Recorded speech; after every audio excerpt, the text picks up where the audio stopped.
Ang susunod na programa ay rated PG. Ito ay nangangailangan ng patnubay at gabay ng magulang para sa mga batang manonood.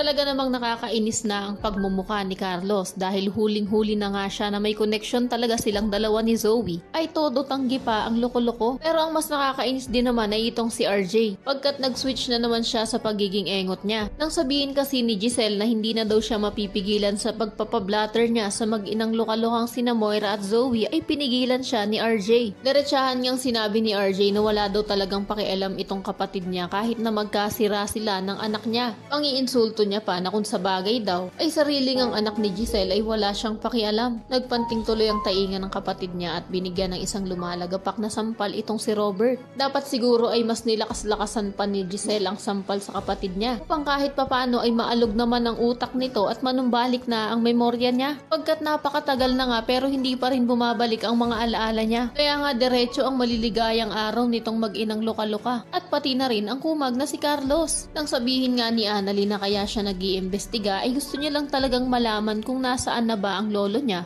ay sinabi nitong mukhang rabbit na si Carlos na mukhang hindi daw yun ang purpose ni Annalyn at sa halip ay gusto niya lang daw talagang patunayan na tama siya na hindi niya man lang iniisip ang pupwedeng maging consequences ng mga ginagawa niya. Ano naman kayang consequences ang itinutukoy nitong si Carlos? Napapraning na kasi ang loko na baka malaman na ni Annalyn ang katotohanan na siya talaga ang tunay na tatay ni Zoe. Sa kabilang banda, nagpakita na ang mag-inang loka-loka dito kina RJ at Giselle. Kaya sa wakas maitatanong na rin itong engot na si RJ sa anak niya kung alam daw ba talaga niya kung nasaan ang lolo niya.